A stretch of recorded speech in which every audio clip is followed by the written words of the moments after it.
नमस्कार दोस्तों, मैं आपका साथी मिस्टर रोक्स एक बार फिर आप सभी का स्वागत करता हूं हमारे इस YouTube चैनल पर।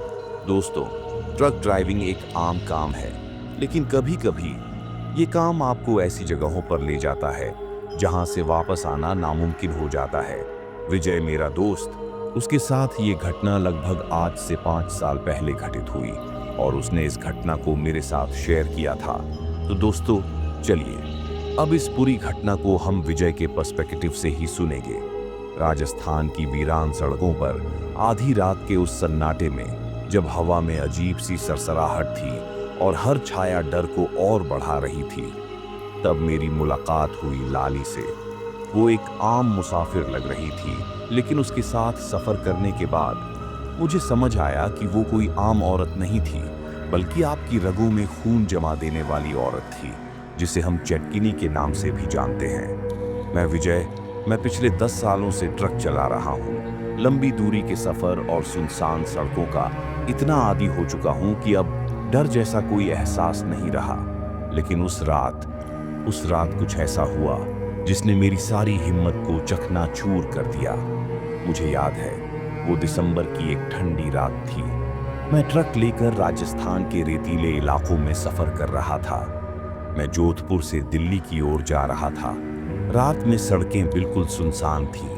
रात के करीब 2 बजे का वक्त था जब मुझे सड़क किनारे खड़ी एक औरत दिखाई दी। लंबी, दुबली पतली और हल्के पीले रंग का घाघरा चोली पहने हुए। उसके बाल उलझे हुए थे और वह ठंडी हवा में कांप रही थी। मुझे लगा कि शायद कोई राहगीर होगी जिसे मदद की जरूरत है। मैंने ट्रक धीरे किया और उसके पास जाकर रुक गया। मैंने खिड़की नीचे सरकाई और पूछा, बहन जी, इतनी रात को यहाँ क्या कर रही हो? वह कुछ पल मेरी ओर घूरती रही। उसकी आंखें अजीब सी थीं, जैसे बहुत गहरी।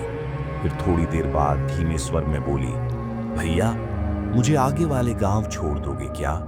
मेरा घर वहीं है। मैं बहुत देर से रास्ता भटक गई हूँ। उसकी आवाज में कुछ ऐसा था जिसने मुझे मजबूर कर दिया। मैं आमतौर पर किसी को लिफ्ट नहीं देता, खासकर इस तरह रात में, लेकिन न जाने क्यों उसकी सूनी आंखों में कुछ ऐसा था जिसे नकारा नहीं जा सकता था। मैंने दरवाजा खोल दिया और वह चुपचाप अंदर बैठ गई। जैसे ही वह ट्रक में आई, एक अजीब सी ठंडक फैल गई। मैंने सोचा शायद ठंडी रात की वजह से होगा। मैंने गाड़ी आगे बढ़ा दी। तुम्हारा नाम क्या है? मैंने पूछा। वह कुछ देर चुप रही, फिर बोली, मेरा नाम लाली है। नाम सुनकर कुछ जाना पहचाना सा लगा, जैसे पहले कहीं सुना हो, लेकिन मैं इस पर ज्यादा ध्यान नहीं देना चाहता था। ट्रक धीरे धीरे सुनसान रास्तों पर बढ़ता जा रहा था। कुछ किलोमीटर चलने के बाद मुझे एहसास हुआ कि ट्रक में एक अजीब सी गंध भर रही है। मिट्टी और भीगी हुई लकड़ियों की मिली-जुली गंध। मैंने शीशा नीचे किया, ये सोचकर कि ये गंध बाहर निकल जाएगी, लेकिन गंध बढ़ती ही गई। मैंने लाली की तरफ देखा। वह खिड़की से बाहर घूर रही थी, लेकिन उसकी नजर कहीं और थी, कहीं बहुत दूर। तभी अचानक ट्रक के रेडियो में एक तेज फट की आवाज आई और पुराना लोकगीत बजने लगा, जिसकी धुन मेरे रोंगटे खड़े कर रही थी। चल मेरे संग, पर मुझसे दूर न जा, रात में परछाई भी छोड़ जाए। स्विंगल। अब मेरे हाथ स्टीयरिंग पर कस गए। मैंने रेडियो बंद करने की कोशिश की, लेकिन नॉब अटक चुका था। लाली धीरे से मुस्कुराई और बोली, आपको डर लग रहा है क्या भैया? मैंने जबरन झूठी हंसी हंसते हुए कहा, डर? नहीं बहन, मैं तो हर रात ऐसे ही सफर करता हूँ, मुझे कहाँ डर लगेगा। और अगले ही पल मुझे ऐसा महसूस हुआ जैसे कोई ट्रक के पीछे वाली सीट पर बैठा हो। मैंने शीशे में देखा, पर वहां कुछ नहीं था। लाली ने फिर अचानक मुझसे कहा, आपने सुना है चेटकिनी के बारे में? ये सुनकर मेरे पैरों तले जमीन खिसक गई। मैंने उस नाम के बारे में बचपन में सुना था, एक भटकती आत्मा जो राजस्थान के उस इलाके में राहगीरों को अपने जाल में फंसा कर ले जाती है। लेकिन मुझे लगा कि शायद ये सब तो बस दादी नानी की कहानियां थीं। नहीं, मुझे नहीं पता। इस पर लाली ने अपनी उंगलियों को घुमाते हुए कहा, कहते हैं वह हमेशा किसी न किसी को अपने साथ ले जाती है, और जो एक बार उसके साथ सफर करता है वो कभी अपने घर नहीं लौटता। उसकी आवाज में कुछ ऐसा था जो मेरी रीढ़ में ठंडक भर रहा था।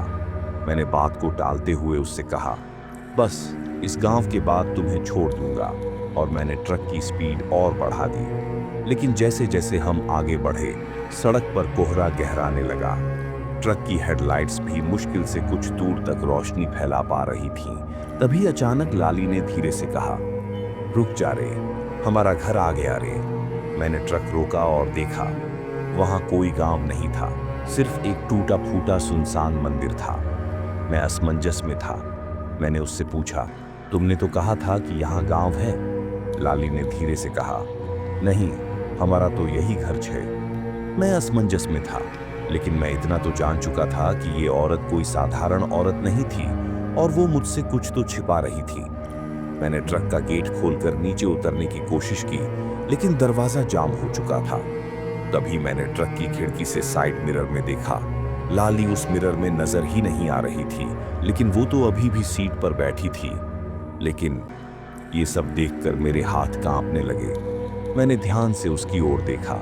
उसकी आंखें अब कोयले जैसी काली हो चुकी थी और होंठ कुछ बुदबुदा रहे थे। मैंने ट्रक स्टार्ट करने की कोशिश की, लेकिन ट्रक बंद हो चुका था। बाहर हवा तेजी से बहने लगी और मंदिर के खंडहर से किसी के चलने की आवाज आने लगी। लाली अब पूरी तरह मेरी ओर मुड़ चुकी थी और उसकी मुस्कान काफी भयानक थी। अब तुम मुझे छोड़कर नहीं जा सकते भैया, उसने धीमे से कहा। ट्रक के अंदर की लाइट्स खुद ब खुद झपकने लगी। हवा में किसी के फुसफुसाने की आवाजें आने लगी, जैसे सैकड़ों आवाजें एक साथ मेरे नाम को पुकार रही थीं। मुझे समझ नहीं आ रहा था कि ये सब क्या है। इन सब से मैं कैसे अपनी सुरक्षा करूं? सामने जो टूटा फूटा मंदिर खड़ा था, उसकी दीवारों पर काई जम चुकी थी और वहां लगे घंटों से हल्की सी टन की आवाज उठने लगी, जैसे कोई उन्हें छू रहा हो। मेरे हाथ स्टीयरिंग पर पसीने से भीग चुके थे। मैंने हिम्मत जुटाकर इंजन फिर से स्टार्ट करने की कोशिश की, लेकिन कुछ नहीं हुआ। मेरी हिम्मत जवाब दे रही थी। मैंने धीरे से बगल की खिड़की पर नजर डाली और अचानक मेरी आंखें चौड़ी हो गईं। लाली अब मेरे पास नहीं थी। मैंने उसे पुकारा भी, लाली, लेकिन कोई जवाब नहीं आया। ट्रक अब खाली था, लेकिन मैंने उसे उतरते हुए भी नहीं देखा था। मेरे दिल की धड़कनें तेज हो गईं। मैंने दोबारा ट्रक स्टार्ट करने की कोशिश की और इस बार इंजन गुर्राया और चालू हो गया। मैं गैस पैडल पर जोर देकर वहां से भाग जाना चाहता था। ट्रक धीरे धीरे आगे तो बढ़ा, लेकिन तभी ठक ठक ठक किसी ने ट्रक की छत पर जोर से दस्तक दी। 1, 2, 3 बार। मैंने हिम्मत करके देखा, लेकिन वहां कुछ नहीं था। मैं सांस रोककर बिना इधर उधर देखे आगे बढ़ने ही वाला था कि तभी पीछे से वही लोकगीत फिर बजने लगा। चल मेरे संग, पर मुझसे दूर न जा। उस समय मुझे उस रेडियो पर बहुत भयंकर गुस्सा आ रहा था। बंद हो जा साले। मैंने गुस्से में रेडियो के नॉब को घुमाया, लेकिन आवाज और तेज होती जा रही थी। मैंने फिर शीशे में देखा, और जो मैंने देखा उसने मुझे अंदर तक झकझोर दिया, क्योंकि ट्रक की पिछली सीट पर लाली बैठी थी। लेकिन इस बार उसका चेहरा वैसा नहीं था जैसा पहले था। उसकी आंखें गड्ढों में धंस चुकी थीं, होंठ काले हो चुके थे और चेहरे की त्वचा इतनी सफेद थी जैसे किसी मरे हुए इंसान की। उसके होंठ हिले, तू मने छोड़कर कौन ही जा सके, और अगर तू जाबा की कोशिश करेगा तो मैं तेरे साथ चालूंगी, बता दे, चलेगा। मैं पसीने में भीगते हुए ट्रक को पूरी स्पीड में भगाना शुरू कर दिया। पहिए कच्ची सड़क पर फिसल रहे थे और मंदिर का ढांचा अब पीछे छूटता जा रहा था। लेकिन लाली, वह अब मेरे साथ थी। तू कौन है री? मैंने चीखते हुए पूछा। उसने हंसते हुए जवाब दिया, मैं वो हूं जिसे तुमने लिफ्ट दी थी, और अब मैं तुम्हारे साथ ही रहूंगी। मैं क्या करूं? उस समय मुझे कुछ समझ नहीं आ रहा था, और जिस सड़क पर हम चल रहे थे वो सड़क भी मेरे पहचान में नहीं आ रही थी। जो रास्ता मुझे सीधा दिल्ली ले जाता, लेकिन ये सड़क तो टेढ़ी मेढ़ी और धुंध से ढंकी हुई लग रही थी। तभी मैंने देखा कि सड़क के बीचों बीच कोई खड़ा है। मैंने जोर से ब्रेक मारे तो टायरों की चीखती आवाज पूरे सन्नाटे में गूंज उठी। मैंने देखा एक बूढ़ा आदमी सफेद धोती में हाथ में एक त्रिशूल लिए खड़ा था। वह मेरे पास आया और ट्रक का दरवाजा खटखटाया। मैं कांपते हुए खिड़की खोलने ही वाला था कि पीछे से लाली ने फुसफुसाते हुए कहा, इसे मत खोलना, ये आदमी तुझे मुझसे अलग कर देगा। मेरा दिमाग सुन्न हो गया था। बूढ़ा आदमी अब जोर जोर से ट्रक के शीशे पर मार रहा था और उसकी आंखों में कुछ ऐसा था जो मुझे भरोसा दिला रहा था कि शायद वह मेरी मदद कर सकता है। मैंने दरवाजा खोल दिया। बेटा, जल्दी उतर, ये तेरी जान ले लेगी, बूढ़े आदमी ने चिल्लाते हुए कहा। मैं एक पल के लिए संकोच में था, लेकिन तभी लाली ने मुझ पर झपट्टा मारा। उसका चेहरा अब पूरी तरह भयानक हो चुका था। लंबे नुकीले दांत और सड़े हुए गालों के बीच से वह भयानक आवाज में चीखी। तभी बूढ़े आदमी ने कुछ मंत्र बुदबुदाए और एक काला धागा मेरी ओर बढ़ाया। मैंने उस धागे को झपट कर पकड़ लिया और तभी अचानक लाली की चीखों से ट्रक हिलने लगा। मैंने हिम्मत जुटाकर ट्रक से कूदने की कोशिश की और जैसे ही मैंने धागा अपनी कलाई पर बांधा, ट्रक की हेडलाइट्स बुझ गई। अंधेरा, गहरा अंधेरा। और जब मैंने फिर से आंखें खोली तो मैं ट्रक के बाहर जमीन पर पड़ा था। वो बूढ़ा आदमी मेरे पास बैठा था। मैंने कांपते हुए पूछा, वो गई क्या? बूढ़ा आदमी सिर झुकाकर बोला, अभी नहीं बेटा, चेटकिनी इतनी आसानी से पीछा नहीं छोड़ती। अब क्या होगा बाबा? मैंने कांपती हुई आवाज में पूछा।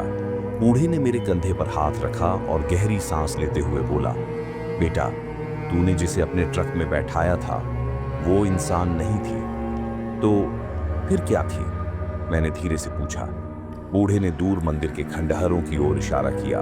वो चेटकिन थी, इस इलाके की पुरानी आत्मा और काला पीपल गांव की बदनामी का कारण। कहते हैं बरसों पहले इस गांव में एक औरत थी, बहुत सुंदर, लेकिन वो काला जादू जानती थी। उसके तंत्र मंत्र से लोग बीमार पड़ने लगे, मवेशी मरने लगे, और जब ये सब चरम पर पहुंच गया तो गांव वालों ने उसे एक रात इसी मंदिर में जलाकर मार दिया। पर वो मरी नहीं, उसकी आत्मा अब भी इसी इलाके में भटकती है। ये सब सुनकर मुझे ऐसा लग रहा था जैसे मेरे पैरों तले जमीन खिसक रही हो। तो फिर अब क्या वो अब मुझसे दूर चली गई? मैंने उम्मीद से पूछा। बूढ़ा आदमी हल्के से मुस्कुराया, लेकिन उसकी आंखें गंभीर बनी रहीं। नहीं बेटा, जिस किसी ने भी चेटकिनी को अपने साथ सफर पर ले लिया वो बच नहीं पाया। ये सुनकर तो मेरे हाथ पांव सुन्न पड़ गए। लेकिन बाबा, मैंने उसे देखा, वह ट्रक से गायब हो गई थी। बूढ़ा सिर हिलाते हुए बोला, वो पूरी तरह नहीं गई, वह अभी भी तेरे साथ है। अब तुझे इससे पीछा छुड़ाना होगा, वरना क्या? वरना तुझे भी वो अपने साथ मिला लेगी, जैसे औरों को मिला चुकी है। बाबा की बातें सुनते हुए मेरा पूरा शरीर कांप रहा था। बूढ़े आदमी ने मुझे कुछ धागे और एक ताबीज दिया। ये रख ले, जब तक ये तेरे पास रहेगा वह तेरे पास नहीं आएगी, लेकिन ज्यादा देर तक यह असर नहीं करेगा। तुझे सुबह होते ही इस गांव से निकलना होगा। मैंने तुरंत ताबीज पहन लिया और बाबा का धन्यवाद करके वापस ट्रक में बैठ गया। इंजन गड़गड़ाते हुए चालू हुआ और वहीं से मैंने गाड़ी तेज कर दी। रास्ता अब भी अंधकार में डूबा था। हेडलाइट्स की रोशनी धुंध में खोती जा रही थी। बूढ़े की बातें मेरे दिमाग में बार बार आ रही थीं।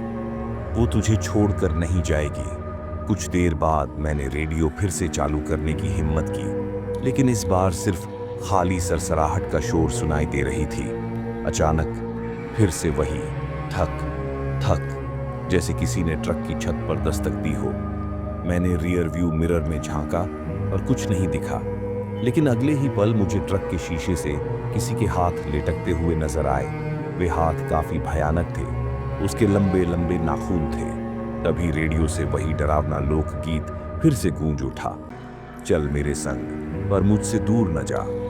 मुझे लगा जैसे मेरे कानों में कोई फुसफुसा रहा हो। मैंने शीशे में दोबारा पीछे की सीट पर देखा और इस बार जो मैंने देखा उसे देखकर मैं सदमे में आ गया। वो वही थी, लाली। वो ठीक मेरे पीछे वाली सीट पर बैठी थी, पहले जैसी ही, लेकिन अब उसका चेहरा और भयानक था। होठों के पास सूखा खून, आंखों में स्याही जैसी कालिक और हाथों की उंगलियों के नाखून नुकीले थे। भैया, भाग क्यों रहे हो? उसने धीमी पर गूंजती आवाज में पूछा। मेरा दिमाग सुन्न हो गया। मैंने हड़बड़ाते हुए एक ताबीज उसकी ओर फेंका, लेकिन वह मुस्कुराई और धीरे धीरे गायब हो गई। ट्रक की लाइटें बुझ गईं और इंजन अचानक बंद हो गया। उस समय मैं बीच जंगल में अकेला खड़ा था, चारों तरफ गहरा सन्नाटा।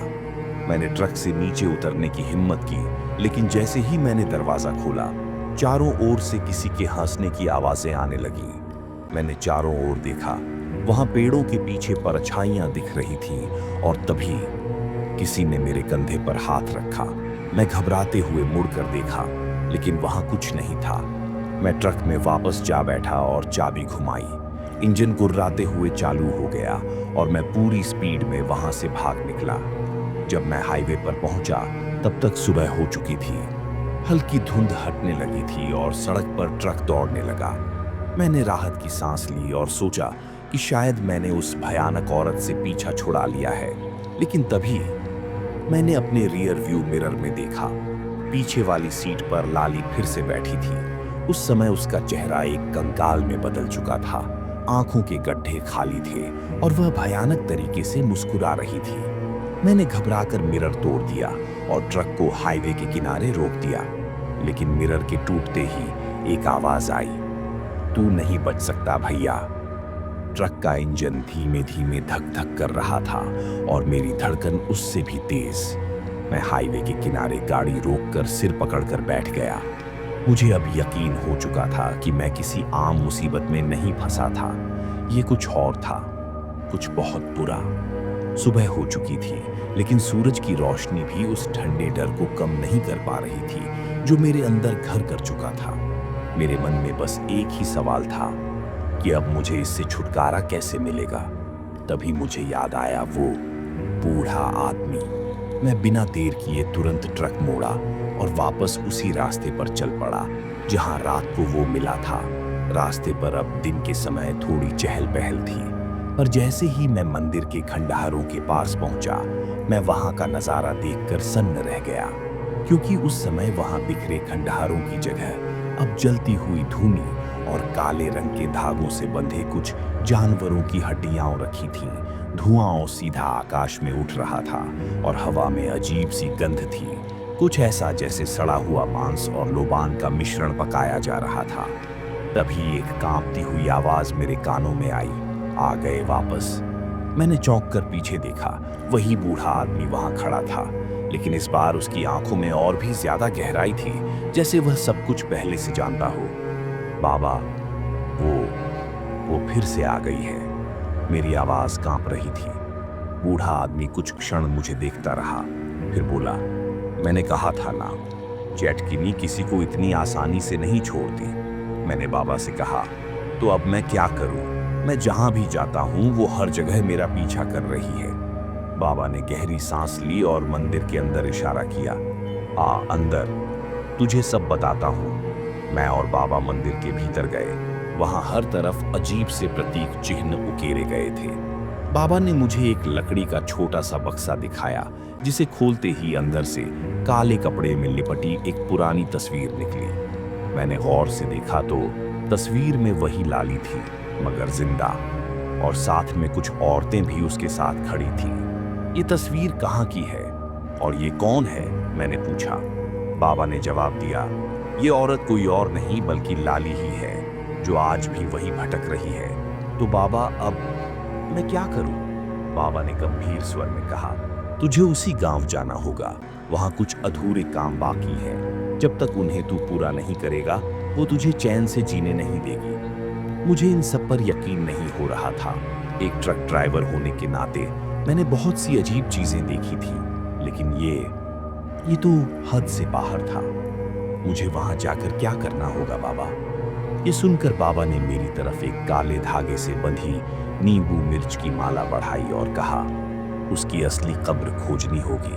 उसकी आत्मा वहीं कैद है। जब तक उसे मुक्त नहीं किया जाता या पूरी तरह नष्ट नहीं किया जाता, वो तुझे नहीं छोड़ेगी। लेकिन ध्यान रखना सावधानी से, क्योंकि वो चैटकनी वहां और भी विकराल रूप ले लेती है।